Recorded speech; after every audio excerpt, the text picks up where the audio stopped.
ക്ഷേത്രത്തിൻ്റെ ഉപദേവതയായ മഹാവിഷ്ണുവിൻ്റെ ശ്രീദേവിയുടെ തറക്കല്ല് കാരണത്താണ് ഇപ്പോൾ ഇവിടെ നടന്നത്.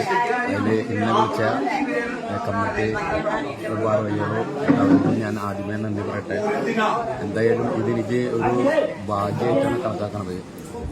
ആക്ച്വലി ഞാനൊരു കൃഷ്ണഭക്തനായ കാരണം ഒരു പൂവാണ് ഞാൻ അവിടെ കൊണ്ടിട്ടാണ്.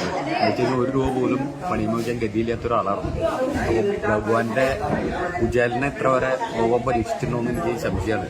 അതിനേക്കാൾ കൂടുതൽ പരീക്ഷിച്ച ഒരാളാണ് ഭഗവാൻ. തന്നു തുടങ്ങിക്കഴിഞ്ഞാൽ നമുക്ക് എല്ലാവർക്കും അറിയാമല്ലോ, അത് നമുക്ക് ചിന്തിക്കാനേ അപ്പുറം കിട്ടും.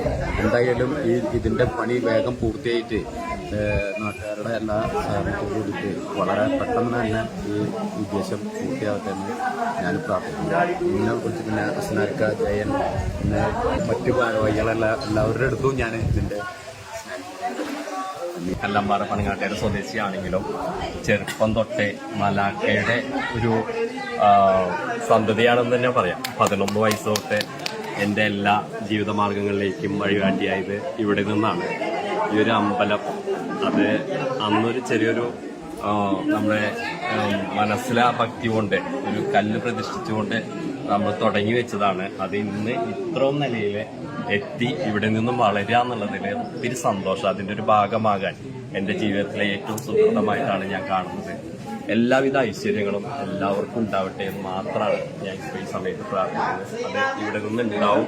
അതിൻ്റെ ഉയർച്ചകൾ തന്നെയാണ് ഇവിടെ കാണുന്നത്. എല്ലാവർക്കും നന്ദി, നമസ്കാരം. മലാക്ക ശ്രീ ഭദ്രകാളി ക്ഷേത്രത്തിലെ ഉപദേവനായ വിഷ്ണു ഭഗവാന്റെ ശ്രീകോവിലിൻ്റെ തറക്കല്ലിലാണ് അവിടെ നടന്നത്.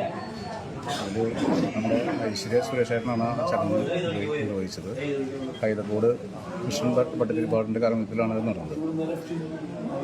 നമ്മളിവിടെ വളരെ കാലമായിട്ട് ഒരു ശോചനീയമായ ഒരു അവസ്ഥയിൽ കിടന്ന ഒരു അമ്പലമാണെന്നത് പെട്ടെന്നാണ് ഒരു ഉയർച്ചയുണ്ടായത്.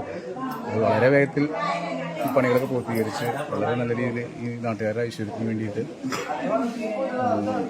സമർപ്പിക്കാനുള്ള ഒരു തീവ്ര പരിശ്രമത്തിലാണ് ഈ കമ്മിറ്റി. അതിന് എല്ലാവിധ ഭാവങ്ങളും ഈ നാട്ടുകാരുടെ ഭാഗത്തുനിന്ന് മറ്റ് എല്ലാവരുടെ ഭാഗത്തുനിന്ന് ഉണ്ടാവുമെന്ന് പ്രതീക്ഷിക്കുന്നു. മൊത്തം ജാതി മതം ഒന്നുമില്ലാതെ മറ്റേ രാഷ്ട്രീയോ മറ്റുള്ള കാര്യങ്ങളോ ഒന്നുമില്ലാതെ ഒറ്റക്കെട്ടായി നിന്നുകൊണ്ടാണ് ഞങ്ങൾ ഈ അമ്പലം കെട്ടിയുയർത്തിയത്. അതിൽ എല്ലാവരുടെയും നല്ലൊരു പങ്കാളിത്തം ഉണ്ടായിട്ടുണ്ട്. സഹകരണങ്ങളും പങ്കാളിത്തങ്ങളും ഇവിടെ ഉണ്ടായിട്ടുണ്ട്. അതിൻ്റെ പേർക്ക് ഞങ്ങൾ ഈ നാട്ടിലെല്ലാവരോടും ഞങ്ങൾ നന്ദി പറഞ്ഞിട്ടുണ്ട്. ഈ പൂരം ആദ്യം ഗംഭീരമായി നടത്തുവാനാണ് ഞങ്ങളുടെ ആഗ്രഹം. അത് ഉണ്ടാവട്ടെ, സാധിക്കട്ടെ എന്ന് ഞങ്ങൾ ഭഗവതിയോട് ആത്മാർത്ഥമായി പ്രാർത്ഥിച്ചു പോകുന്നു.